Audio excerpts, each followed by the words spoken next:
E T V Bharat Urdu میں آپ کا خیر مقدم ہے۔ نیوز ٹائم کی اہم خبریں۔ راہل گاندھی نے آج وائناڈ لوک سبھا سیٹ سے پرچہ نامزدگی داخل کر دیا ہے۔ انہوں نے پرچہ نامزدگی داخل کرنے سے قبل روڈ شو بھی کیا۔ راہل نے 2019 کے پارلیمانی انتخابات میں وائناڈ سیٹ سے 4 لاکھ ووٹ کے فرق سے کامیابی حاصل کی تھی۔ عام آدمی پارٹی کے ایم پی سنجے سنگھ کو مشروط ضمانت دی گئی ہے، جن شرائط کے مطابق انہیں اپنا پاسپورٹ جمع کرانا ہوگا اور وہ دہلی این سی آر سے باہر بھی نہیں جا سکتے۔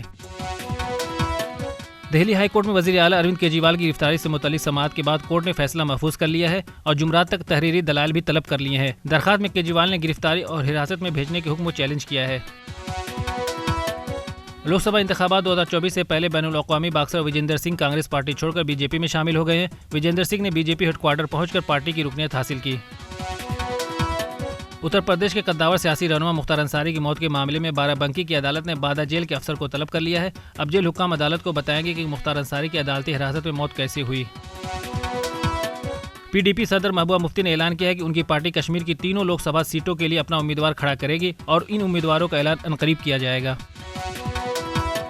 پی ڈی پی کے بعد نیشنل کانفرنس نے بھی کشمیر کے تینوں لوک سبھا سیٹوں پر اپنے امیدوار کھڑا کرنے کا اعلان کر دیا ہے۔ این سی کے نائب صدر عمر عبداللہ نے کہا کہ اس سے لگتا ہے کہ پی ڈی پی اسمبلی انتخابات میں بھی کسی طرح کا الائنس نہیں چاہتی ہے۔ امریکی مسلم رہنماؤں کی جانب سے بائیکاٹ کے اعلان کے بعد وائٹ ہاؤس نے منگل کی رات کو ہونے والا افطار ڈنر منسوخ کر دیا۔ امریکی مسلم رہنماؤں نے کہا کہ ہمارے لیے وائٹ ہاؤس کے ساتھ افطار کرنا ناقابل قبول ہوگا، جو غزہ میں فلسطینی عوام کو قتل کرنے کے اسرائیلی حکومت کے اقدامات کی حمایت جاری رکھے ہوئے ہے۔ تائیوان میں آج صبح زلزلے کے شدید جھٹکے محسوس کیے گئے، جس کی شدت ریکٹر اسکیل پر 7.2 درج کی گئی۔ زلزلہ سے 7 افراد کی موت اور 700 سے زائد افراد کے زخمی ہونے کی خبر ہے۔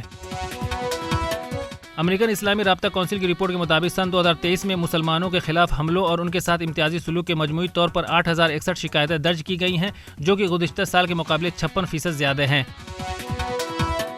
نیوزی لینڈ کرکٹ نے دورہ پاکستان کے لیے 5 T20 میچوں کی سیریز کے لیے اپنی ٹیم کا اعلان کر دیا ہے۔ مائیکل بریسویل کو ٹیم کا نیا کپتان مقرر کیا گیا ہے۔ یہ سیریز پاکستان میں 18 اپریل سے 27 اپریل تک کھیلی جائے گی۔ خبروں کی تازہ اپڈیٹس کے لیے لاگ ان کریں www.etvbharat.com۔